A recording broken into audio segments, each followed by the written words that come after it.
मोदी अपने विरोधियों से एक नहीं 10 कदम आगे रहते हैं। मोदी क्या करने वाले हैं, क्यों करने वाले हैं, उनके विरोधी जब तक समझ पाए, प्रधानमंत्री मोदी विरोधियों के ऊपर बढ़त बना लेते हैं।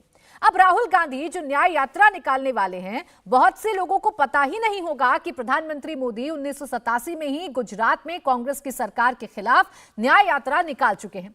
इसी तरह से सारे विरोधी उस दिन भी गच्चा खा गए थे जब मोदी लक्षद्वीप गए थे। विरोधियों को लगा कि मोदी समंदर की सैर करने गए हैं, लेकिन अब पता चला है कि नरेंद्र मोदी कितने बड़े स्ट्रैटेजिक मिशन पर निकले थे। मोदी की लक्षद्वीप यात्रा का एक ही कमाल है कि बिना एक शब्द कहे मालदीव को घुटनों पर ला दिया। लक्षद्वीप की सुंदरता को शब्दों में समेटना बहुत मुश्किल है।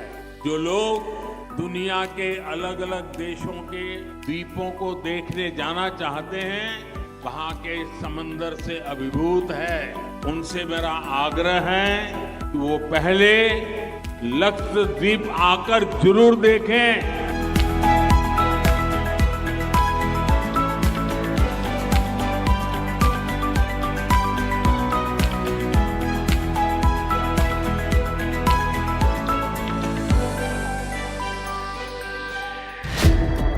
तारीख थी 4 जनवरी।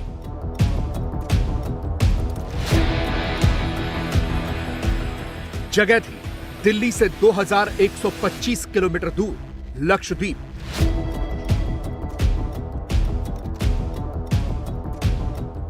प्रधानमंत्री नरेंद्र मोदी ने पहले अपने ट्विटर अकाउंट से लक्षद्वीप की फोटो डाली,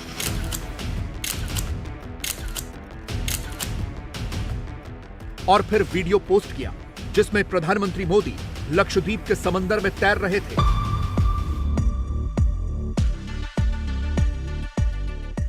समंदर किनारे घूम रहे थे।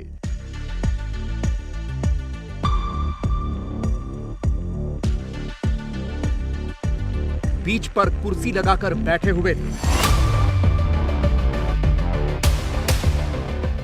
लेकिन अब जाकर पूरी स्थिति साफ हो गई है। अब जाकर यह पता चल रहा है कि लक्षद्वीप में नरेंद्र मोदी छुट्टी मनाने के लिए नहीं गए थे। नरेंद्र मोदी लक्षद्वीप में समंदर के किनारे सैर करने भी नहीं गए थे। मोदी लक्षद्वीप के समंदर में सिर्फ स्नॉर्कलिंग करने नहीं उतरे थे। नरेंद्र मोदी लक्षद्वीप में एक स्ट्रैटेजिक मिशन पर पहुंचे थे। मोदी की लक्षद्वीप की यह यात्रा पूरी तरह से प्री प्लान्ड थी। मोदी की इस लक्षद्वीप की यात्रा में सब कुछ था। मोदी की इस यात्रा में चीन को कूटनीतिक पटखनी थी, मालदीव को सबक सिखाना था, लक्षद्वीप को विश्व पर्यटन के मानचित्र पर लाना था। इसमें 2024 का चुनाव भी था, इसमें मुस्लिम वोट बैंक भी था, यानी नेशनल पॉलिटिक्स से लेकर इंटरनेशनल डिप्लोमेसी तक सब कुछ था। और मोदी के नेशनल इंटरनेशनल विरोधी उनके फेंके हुए इस जाल में फंस गए। मोदी के विरोधी समझ ही नहीं पाए कि मोदी लक्षद्वीप क्यों पहुंच गए हैं। मोदी के स्वदेशी विरोधियों को लगा कि वो घूमने गए हैं। बस इसी के खिलाफ वो शुरू हो गए।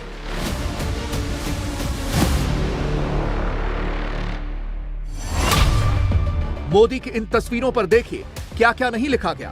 कांग्रेस ने 4 जनवरी को ही इस ट्वीट से शुरुआत की, मणिपुर वाला नैरेटिव गढ़ा और लिख दिया कि भारत के प्रधानमंत्री मौज कर रहे हैं, समंदर के किनारे बढ़िया फोटोबाजी हो रही है, अलग अलग ड्रेस में फोटो ली जा रही है, शानदार पोज दिया जा रहा है। 5 जनवरी को कांग्रेस के ऑफिशियल ट्विटर हैंडल से फिर से इन्हीं तस्वीरों पर ट्वीट किया गया। फिर से वही मणिपुर वाला नैरेटिव घुमाने की कोशिश की गई। और कांग्रेस की यह कोशिश अब तक चल रही है। यह कल का ट्वीट है, मोदी की तस्वीर के साथ लिखा है मोदी और मणिपुर। पर रात दिन मोदी जी कभी समंदर में वहां पर जाके या स्विमिंग करने का दिखाते हैं फोटो सेशन। आप लक्षद्वीप में जाके पानी में ठहरते हो, क्या आप मणिपुर जाकर लोगों को समझा नहीं सकते? मोदी का मिशन आउट होने के बाद कांग्रेसी नेताओं के इन ट्वीट्स पर हंसी आ रही है। वो समझ ही नहीं पाए कि मोदी क्या करने गए हैं और खुद मोदी के जाल में फंस गए।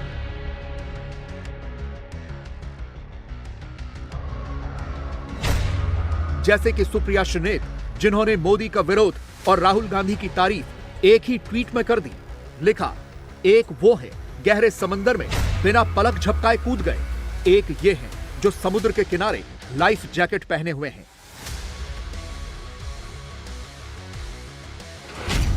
ये कांग्रेस के एक और नेता हैं, श्रीनिवास बीवी। ऐसा लगता है कि सारे कांग्रेसियों को एक साथ मैसेज गया था कि मोदी की लक्षद्वीप की तस्वीरों के खिलाफ सोशल मीडिया पर लिखो।